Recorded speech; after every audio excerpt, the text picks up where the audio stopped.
नमस्कार, मैं अमित और आप देख रहे हैं आंखें न्यूज 24। आइए नजर डालते हैं आज के महत्वपूर्ण खबरों पर। एक बार फिर नरेंद्र मोदी की सरकार बनने पर भाजपा में खुशी की लहर। नरेंद्र मोदी की शपथ ग्रहण समारोह में शामिल होने के लिए बिहार के मंत्री, एमएलए और एमएलसी दिल्ली रवाना।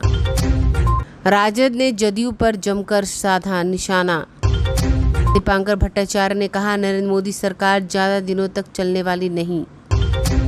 और इसी वर्ष पद्मश्री से सम्मानित बिहार के कलाकार पंडित राम कुमार मलिक का निधन। अब खबरें विस्तार से। इस खबर के प्रायोजक हैं Lohianagar mount Carmel high school, Gyansthali high school और एलएमसी कम्युनिकेशन।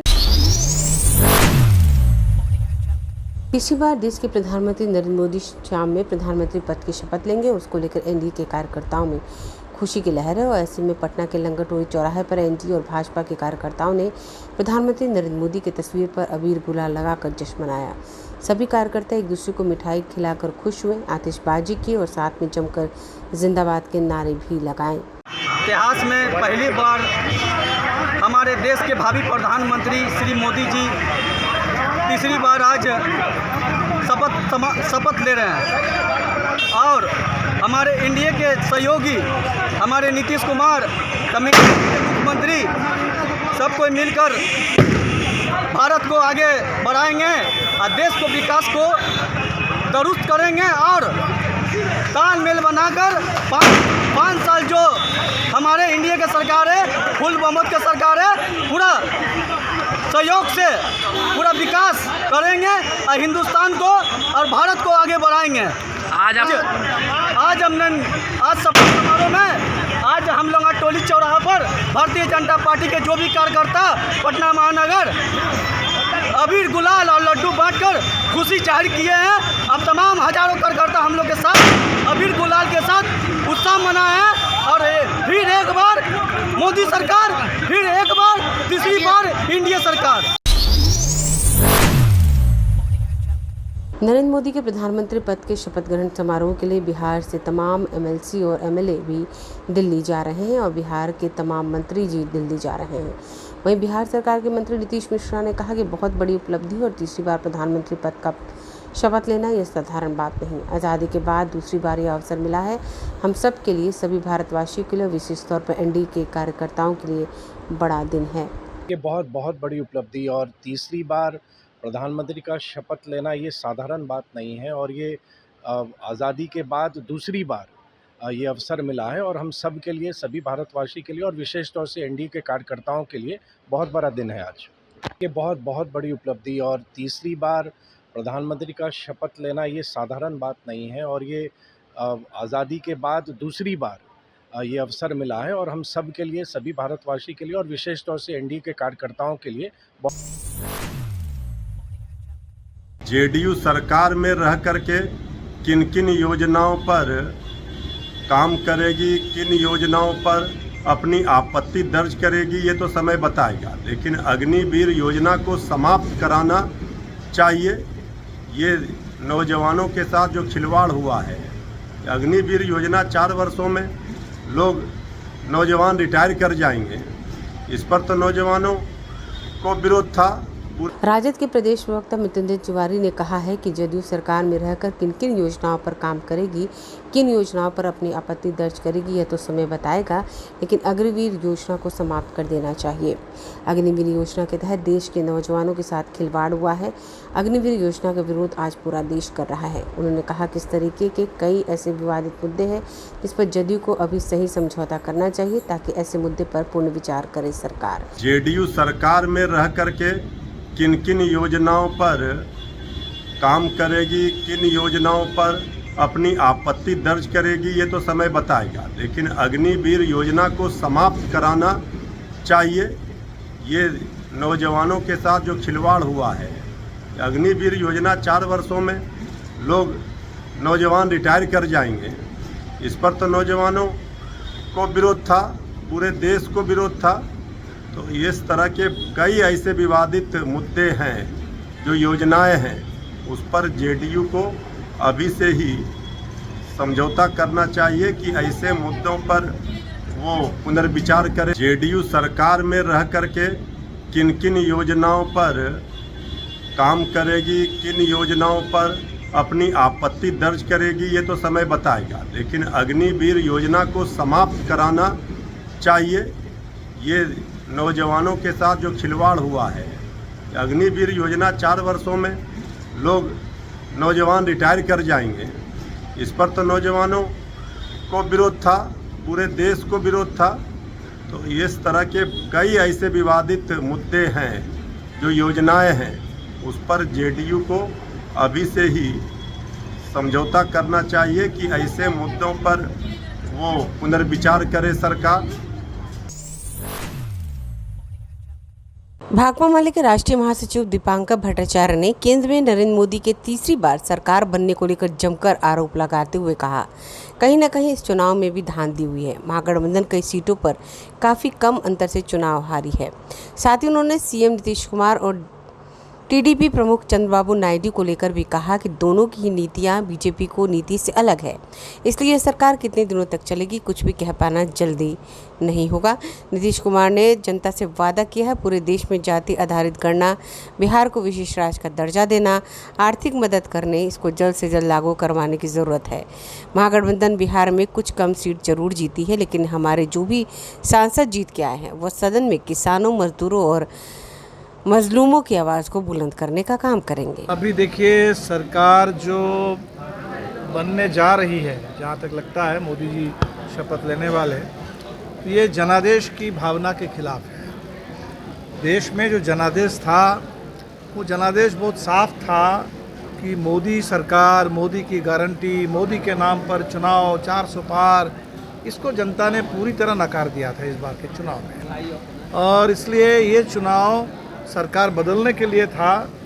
बेशक संख्या उतनी इंडिया गठबंधन को मिल नहीं पाई, करीब 30 सीटें बहुत ही कम वोट से भारतीय जनता पार्टी को मिल गई हैं। उन सीटों के बारे में थोड़ा सोचना भी चाहिए कि कहीं चुनाव में कोई और गड़बड़ी तो नहीं हुई। तो वो 30 सीटें अगर इस तरफ होती तो आज तो बिल्कुल एक त्रिशंकु विधान संसद होती।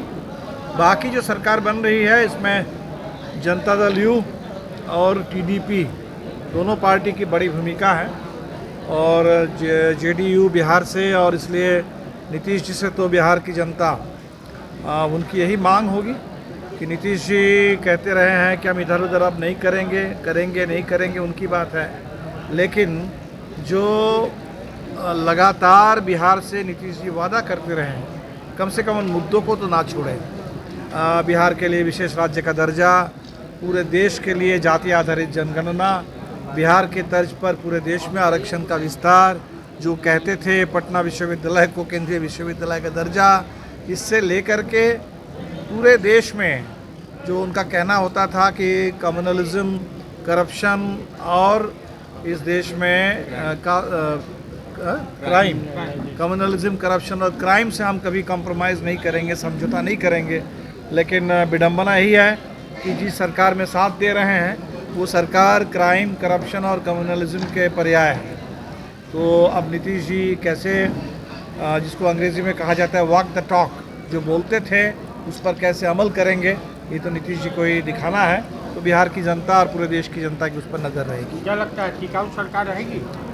अब टिकाऊ सरकार या बिकाऊ सरकार वो तो समय बताएगा। ये सरकार तो जो बनी है बिल्कुल एक अवसरवाद के आधार पर, और अभी आप देखेंगे कि टीडीपी की नीतियाँ और मोदी जी के भाषण बिल्कुल अलग अलग हैं। नीतीश जी की बातें और मोदी जी की नीतियाँ अलग अलग हैं। बावजूद इसके सत्ता के लिए लोग एकजुट हो रहे हैं। तो अब देखा जाएगा क्या होता है, नहीं होता है। लेकिन इंडिया गठबंधन को ज़बरदस्त जन समर्थन मिला है पूरे देश में, और थोड़ा बिहार में कम रहा, लेकिन जैसे उत्तर प्रदेश में रहा, अगर उसी तरह से बिहार में भी माहौल बन गया होता तो आज तो सरकार भी इंडिया की बन गई रहती। तो हम लोग जनादेश का सम्मान करते हैं और जनादेश की जो मूल भावना है उसको आगे ले जाने की कोशिश करेंगे। हमारे दो साथी जो संसद में पहुंचे हैं, दोनों बड़े किसान नेता हैं, और इस दौर में हम लोग कोशिश करेंगे बिहार और पूरे देश के किसानों के मुद्दे और लोकतंत्र की लड़ाई, रोजगार की लड़ाई, इसको हम लोग आगे बढ़ाएंगे। ध्रुपद संगीत के मशहूर कलाकार पंडित राम कुमार मलिक का निधन हो गया। वह 73 साल के थे। दरभंगा के बहेड़ी प्रखंड के आमता गांव स्थित अपने पैतृक घर में शनिवार देर रात हृदय गति रुकने से उन्होंने दम तोड़ दिया। इसी साल उन्हें पद्मश्री पुरस्कार से सम्मानित किया गया था। आमता घराना के ध्रुपद संगीत के क्षेत्र में उन्होंने महारत हासिल कर रखी थी। वह पंडित विदुर मलिक के पुत्र और शिष्य थे। बताया जा रहा है कि ध्रुपद संगीत में पंडित राम कुमार मलिक ने देश विदेश के प्रतिष्ठित मंचों पर अपनी गायकी का लोहा मनवाया। कई सम्मानों से अलंकृत थे। वर्ष 2024 में इनको पद्मश्री अलंकरण से नवाजा गया। वह अपने पीछे 2 पुत्री, 4 पुत्र और संगीत मलिक को छोड़ गए हैं। पंडित जी ने अपने सभी पुत्रों और शिष्य को ध्रुपद गायकी के लिए तैयार किया। उनके निधन के बाद दरभंगा ही नहीं पूरे मिथिलांचल में शोक की लहर है। स्थानीय लोगों का कहना है कि करीब 500 वर्ष से निरंतर चली आ रही ध्रुपद परंपरा की 12वीं पीढ़ी का प्रतिनिधित्व कर रहे थे। ध्रुपद ने इनका प्रशिक्षण बचपन से ही अपने गुरु और पिता ध्रुपद सम्राट पंडित विदुर मलिक के मार्गदर्शन में हुआ।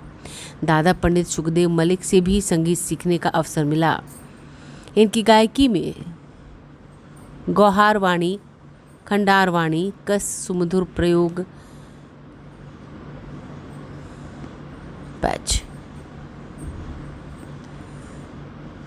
गौहार वाणी, खंडार वाणी, कस सुमधुर प्रयोग स्पष्ट रूप से दिखाई देता था। इनके जाने से दरभंगा घराना ही नहीं बल्कि संगीत जगत को अपूर्णीय क्षति हुई है। पंडित रामकुमार मलिक कला शास्त्रीय संगीत ध्रुपद।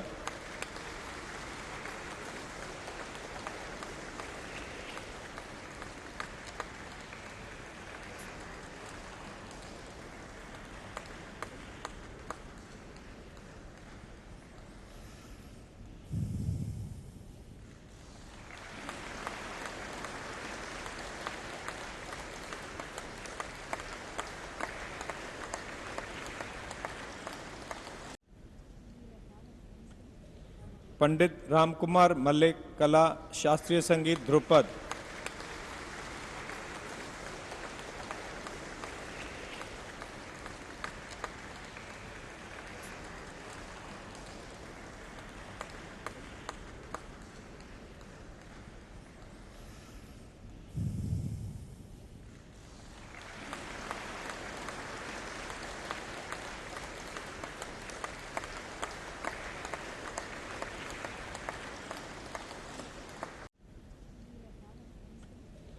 पंडित रामकुमार मलिक कला शास्त्रीय संगीत ध्रुपद।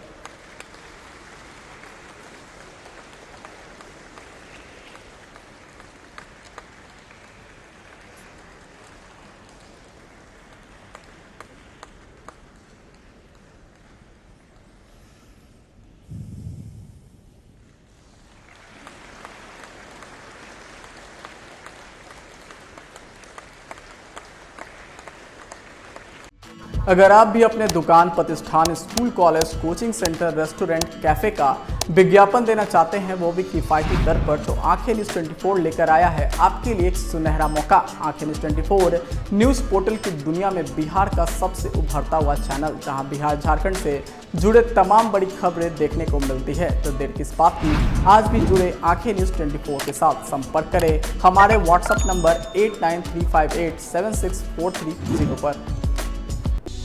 क्या आप पत्रकारिता के क्षेत्र में अपना कैरियर बनाना चाहते हैं? तो आज ही Royal Ashoka Institute of Mass Communication and Journalism में अपनी जगह सुनिश्चित करें। आर्यभट्ट ज्ञान विश्वविद्यालय पटना से मान्यता प्राप्त 100% प्लेसमेंट के साथ royal Ashoka Institute of Mass Communication and journalism नामांकन जारी है। हमारा पता है DS/16 गायत्री मंदिर के समीप, कंकड़ बाग, पटना 8,20,000। आप हमें संपर्क भी कर सकते हैं। हमारा मोबाइल नंबर है 9955456126।